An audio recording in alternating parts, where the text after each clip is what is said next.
پہلے انہوں نے کب سے پی ڈی ایم بیچاری جو ہے اور یا مسلم لیگ نون وہ پہلے دن سے ہی بے سکونی کا شکار ہے. وہ کب اسے سکون ملا ہے؟ جب سے ایک کے بعد ایک جھٹکا دے رہے ہیں, ایک کے بعد ایک سرپرائز دیکھیں, جب سے انہوں نے حکومت سنبھالی ہے, حکومت سنبھالنے سے پہلے ان کے دعوے اتنے بڑے بڑے تھے کہ ہم آئیں گے تو معیشت کو بالکل درست کر دیں گے, چاروں کھونٹ ہم نے تیاری کر لی ہے, معیشت جو ہے وہ ایسی درست ہو جائے گی کہ کبھی زندگی میں, پاکستان کی زندگی میں کبھی ہوئی ہی نہیں تھی.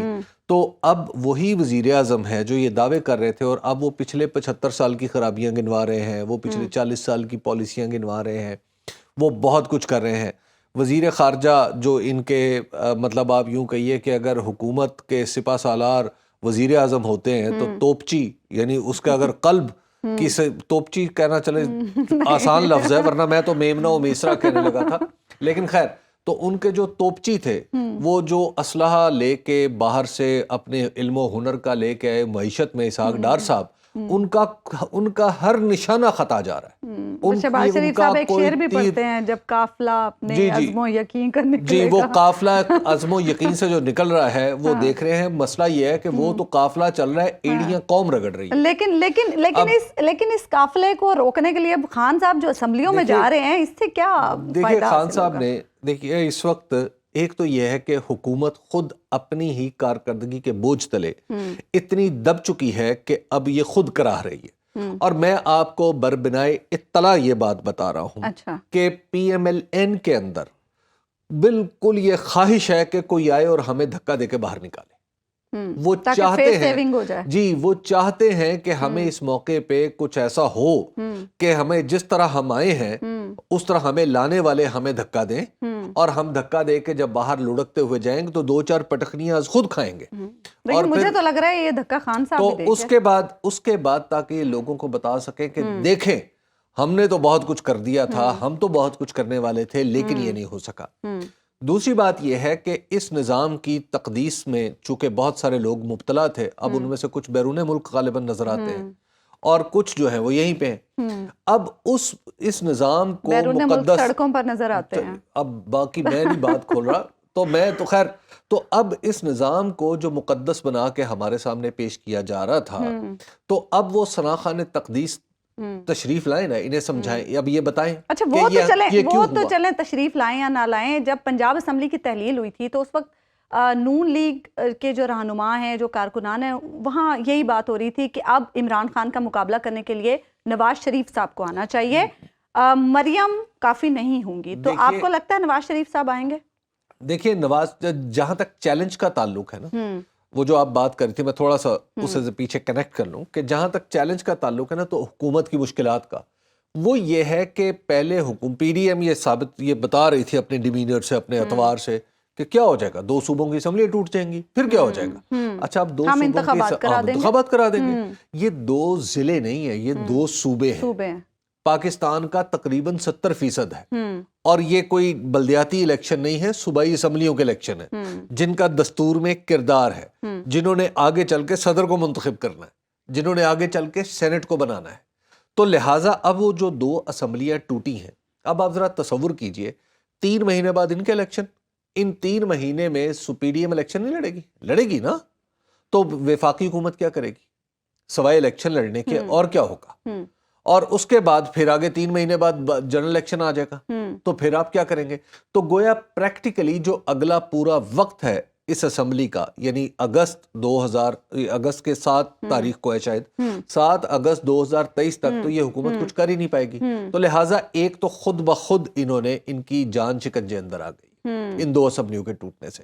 آپ جو مرضی کہتے رہے, آپ کہتے رہے نہیں ہمیں کیا فرق پڑتا ہے, ہمیں کیا فرق پڑتا ہے, آپ کہتے رہے, لیکن فرق پڑ چکا ہے.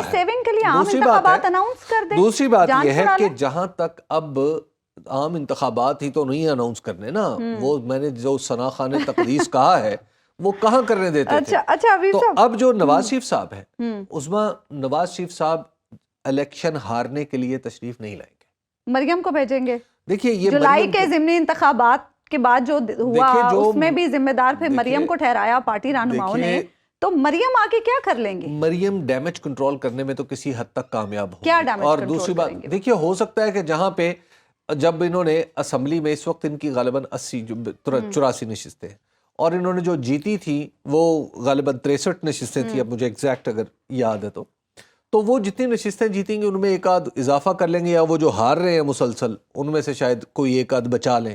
تو یہ والا معاملہ جو ہے وہ لیکن تھوڑا مریم سا کو لے ڈیمیج کے کنٹرول پارٹی میں ہوگا. بہت سارے کنسرنز بھی تو ہے نا حبیب صاحب، جب سے خاص طور پہ انہیں سینئر نائب صدر بنایا گیا. دیکھیے اب پارٹی کے اندر مسئلہ یہ ہے کہ پارٹی کے اندر صرف کنسرنز ہی نہیں ہے، پارٹی کے اندر پارٹی کو اب سروائیول کا مسئلہ درپیش ہے اس وقت. تو پارٹی کا سروائیول کا مسئلہ تو محترمہ مریم نواز صاحبہ بآسانی حل کر لیں گی. اور دوسری بات یہ ہے کہ جب وہ الیکشن لڑیں گی اور ان کی پارٹی اگر کارکردگی کا مظاہرہ کر لیتی ہے اس سے اتنا ہی جتنا 2018 میں کیا تھا یا اس سے کچھ بہتر، تو ڈیفینیٹلی مریم نواز صاحبہ ایک انہیں جب گراؤنڈ ریالٹی ایک پارٹی کی آرگنائزیشن سے واسطہ پڑے گا تو شاید وہ بھی ایک پاکستان کے لیے ایک تجربہ کار لیڈر بن کے ابھرے. تو لہٰذا دیکھیے الیکشن جب پارٹیاں لڑتی ہیں نا اس میں لیڈر تجربہ کار ہوتا ہے، وہ الٹیمیٹلی پاکستان کا اچھا فائدہ ہوتا ہے. پنجاب میں جو شکست ہوئی ہے نون لیگ کو، اس کا ذمہ دار رانا ثناءاللہ صاحب کو ٹھہرایا جا رہا ہے اور ان کو صدارت سے ہٹانے کی باتیں بھی ہو رہی تھی، جس کی بہرحال تردید تو آ گئی ہے. تو کیا صرف رانا ثناءاللہ صاحب ہی اکیلے ذمہ دار ہیں اس کے؟ نہیں، کچھ دوست ہیں نواز شریف صاحب کے، شہباز شریف صاحب کے کچھ دوست ہیں جنہوں نے رانا ثناءاللہ سمیت پچھلے اتوار کو، ناٹ دس سنڈے، اس سے جو پچھلا سنڈے تھا، اس تاریخ کو 17 لوگوں کے بارے میں یقین دلایا تھا کہ 17 لوگ نہیں پہنچ پائیں گے اسمبلی میں. ہوا یہ کہ اس کے بعد جب پی ٹی آئی کا بھی ایک اجلاس ہوا، ان کا تعلق بھی اسی ثنا خان قبیلے سے ہے، دوست ہے نا، وہ کہاں سے بھی ہو، دوست تو دوست ہوتا ہے نا. دیکھیں دوست آباشد کے غیرت دستے دوست، وہ جو دوست وہ ہوتا ہے نا جو دوستوں کا ہاتھ پکڑتا ہے، تو یہ وہ دوست ہیں جو دوستوں کا ہاتھ پکڑتے ہیں. خیر، تو اب وہاں پہ ہوا یہ کہ جب سنڈے کو یہ یقین دلایا گیا اور ظاہر خبر جو ہے پاکستان تحریک انصاف تک بھی پہنچ گئی، پاکستان تحریک انصاف کے چیئرمین یعنی عمران خان صاحب نے یہ کیا کہ انہوں نے کہا کہ ہم اپنی پارٹی کو اکٹھا کر کے دیکھتے ہیں کہ اگر ایسا ہوا ہمارے لوگ کتنے آتے ہیں. ان کے چیف وپ ہیں علی عباس صاحب. سوائے سب لوگ ڈرے ہوئے تھے، عمران خان صاحب کو بھی پورا یقین نہیں تھا، یہ میں آپ کو بتا رہا ہوں. عمران خان صاحب کو بھی پورا یقین نہیں تھا اور باقی کسی کو تو کیا ہونا سوائے اس چیف علی عباس صاحب. اب ہوا یہ کہ انہوں نے کہا کہ آپ ایسا کریں کہ آج شام کو یہاں پہ ہم لوگ لاہور میں اکٹھے ہوتے ہیں، اپنے سارے ایم پی ایس کو اکٹھا کرتے ہیں. جب ایم پی ایس کو اکٹھا کرنا شروع کیا تو جن 17 لوگوں کے بارے میں شک تھا کہ یہ نہیں آئیں گے، ان 17 کو بھی ٹیلی فون چلے گئے اور ان 17 میں سے 14 نے کہا کہ ہم آ رہے ہیں. اب علی عباس صاحب نے جناب آ کے اپنی قیادت کو بتایا، انہوں نے کہا وہ بھی آ رہے ہیں. عمران خان صاحب کہہ رہے کہ یہ کیسے ہو سکتا ہے؟ کہا جی وہ آ رہے ہیں. انہوں نے کہا مجھے اس وقت تک یقین نہیں آئے گا جب وہ آئیں گے. اچھا، جب سب کو فون گئے اور سب پہنچنا شروع ہو گئے، جب 186 کا نمبر ٹچ کر لیا تو ہوا یہ کہ پھر عمران خان صاحب نے اسی وقت فیصلہ کیا کہ اگر ہم 186 لوگ آج پروڈیوس کر سکتے ہیں اسمبلی کے اندر تو فلور ٹیسٹ آج ہی ہو جائے. تو پھر رول 22 کا لیا گیا سہارا، اور حتیٰ کہ چودھری پرویز الہی صاحب جو تھے وہ بھی اس بات کے لیے مینٹلی تیار نہیں تھے کہ آج جو ہے وہ فلور ٹیسٹ ہوگا. ان کا خیال یہ تھا کہ زیادہ سے زیادہ 180-82 لوگ ہوں گے اور اپوزیشن کے نمبر کم ہوں گے، تو آج ہم یہ کریں گے کہ ہم چودھری پرویز الہی کے حق میں قرارداد پیش کریں گے یا گورنر کے خلاف ایک مذمتی قرارداد پیش کر دیں گے اور اس کو منظور کرا لیں گے، تو اس سے ایک مورال بوسٹنگ جو ہے تھوڑی سی ہو جائے گی. لیکن جب 186 نمبر ہو گئے اور لوگوں نے پہلے وہ تھا نا کہ پہلے کچھ فون ایسے ہوا کرتے تھے کہ جن سے بڑوں کے دل دہل جاتے تھے، تو وہ دل دہلانے والے ٹیلی فون آئے، لیکن لوگوں کے دل پتہ نہیں کیوں وہ دوستوں کی یقین دہانیاں، تو پھر اس کا مطلب ہے ہوا ہو گئی. نواز شریف صاحب نے کوئی رسپانس نہیں دیا، لوگوں کے دل جو ہے وہ نہیں دہلے. آپ مجھے جس طرح لانے کی کوشش کریے میں نہیں آؤں گا. اچھا تو لوگوں کے دل نہیں دہلے اور لوگ اسمبلی میں پہنچ گئے. جب اسمبلی میں پہنچ گئے تو اس وقت میں آپ کو بتاؤں کہ اچھا اس وقت چودھری پرویز الہی صاحب بھی بڑے خوش تھے.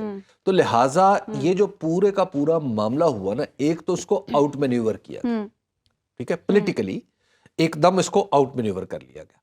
اب چونکہ رانا ثناءاللہ صاحب بہت ہی سیانے سیاستدان، انہیں پتہ ہے لوگوں کو کیسے ہینڈل کرنا ہے. اس میں ہوا یہ کہ رانا ثناءاللہ صاحب نے وہ جسے کہتے ہیں نا اپنی قوت بازو پہ بھروسہ کرنے کی بجائے کسی اور قوت پہ بھروسہ کر خبری لیا. میں مارے گئے. نہیں بے خبری میں نہیں بے خبری، کسی اور قوت خبر پہ بھروسہ رکھتے ہوئے کر لیا. مارے گئے. کسی اور قوت پہ انہوں نے بھروسہ کر لیا. اچھا. مطلب سمجھے کہ انہوں نے اپنے ساتھ سمجھا کہ عطا تارڑ صاحب بڑے مضبوط ہیں, یہ اچھا. بڑی امپورٹنٹ قوت ہے, اور عطا تارڑ صاحب بڑے انٹیلیجنٹ آدمی ہیں. لیکن ہوا یہ کہ وہ آؤٹ مینیور بھی ہو گئے اور وہ چیزوں کا آخری دم تک سراغ بھی نہیں لگا سکتے. اور میں آپ کو ایک بات اور بھی یہاں پہ بتا دوں, تاریخ کو ذرا میں کنیکٹ کر دوں. جب 9 اپریل 2022 کو باقاعدہ طور پر حکومت بدلی, یعنی عمران خان صاحب کو اقتدار سے نکالا گیا, تو اس وقت یہ ہوا کہ اس وقت طے تھا کہ یہ شہباز شریف صاحب آئیں گے تو کچھ دن بعد اسمبلی توڑیں گے. اور پھر آپ کو پتہ یاد ہے لندن گئے, لندن میں جا کے فیصلہ ہوا نہیں جی حالات بڑے خراب ہیں, ہم نے حالات سنبھال لیں. تو حالات سنبھالنے کے لیے پھر اسمبلی توڑنے کا جو پورا پلان تھا اس کو انڈو کر دیا گیا.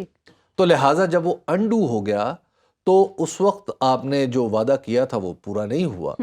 تو آپ کے ساتھ اگر کسی نے وعدہ کر لیا اور وفا نہیں ہوا تو کیا ہو گیا؟ وقت کم ہے. مونس الہی صاحب امتحان میں سرخرو ہو گئے. پرویز الہی صاحب انضمام کی باتیں بھی کر رہی ہیں کاف لیگ کے تحریک انصاف کے ساتھ.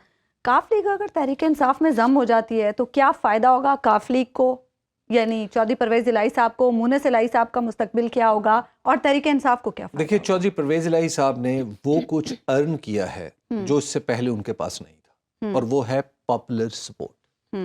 آپ چودھری پرویز الہی صاحب ہمیشہ پالیٹکس کرتے تھے پاور کی, یہ پہلی دفعہ انہوں نے پاپولر پالیٹکس کی. اور عمران خان صاحب بتا رہے تھے کہ جب ان کے پاس وہ تشریف لائے چودھری پرویز الہی صاحب, جب یہ اعتماد کا ووٹ لینے کے بعد, تو انہوں نے کاغذ سائن کر کے انہیں دیا. اور عمران خان بتا رہے تھے کہ میں ایکسپیکٹ کر رہا تھا کہ شاید چودھری پرویز الہی صاحب کچھ شرائط رکھیں گے, لیکن انہوں نے میرے کچھ کہنے سے پہلے انہوں نے کہا خان صاحب آج آپ سے کوئی بات نہیں ہوگی, کوئی گفتگو نہیں ہوگی, کوئی شرط نہیں رکھی جائے گی, یہ آپ کی اسمبلی اور یہ اسمبلی توڑنے کا کاغذ. تو عمران خان صاحب بڑے موو ہوئے اس سے, تو وہ انہوں نے بھی بڑا ایڈمائر کیا. تو چودھری صاحب نے, ایک تو یہ ہے کہ چودھری صاحب کے بارے میں ہمیشہ سے یہ تصور تھا کہ چودھری صاحب اپنی جگہ پہ کھڑے ہونے میں کافی مشکل پیش آتی ہے انہیں, لیکن چودھری صاحب جس طرح ڈٹے رہے, انہوں نے اپنی زندگی کے اس بھائی کی مخالفت بھی مول لی.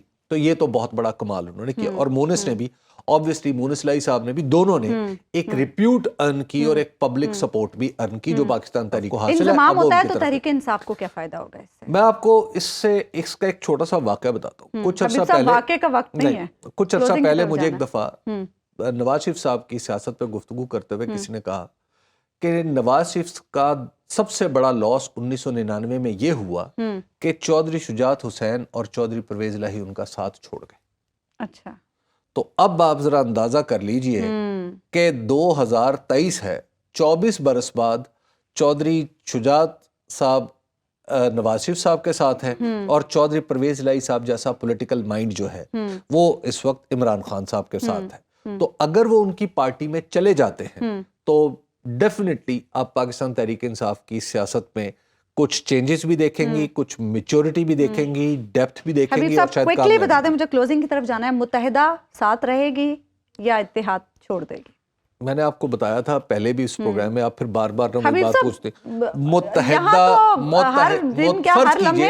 فرض کیجئے متحدہ ایک شخص ہوتی اور شخص میری شکل میں یہاں بیٹھا ہوتا, تو وہ اپنی مرضی سے کپ بھی اٹھا کے یہاں سے یہاں نہ رکھتا. بس آپ کا جواب آ گیا. پروگرام کا وقت ناظرین ختم ہوا, آپ سے ملاقات ہوگی انشاءاللہ کل اللہ نے کے بعد.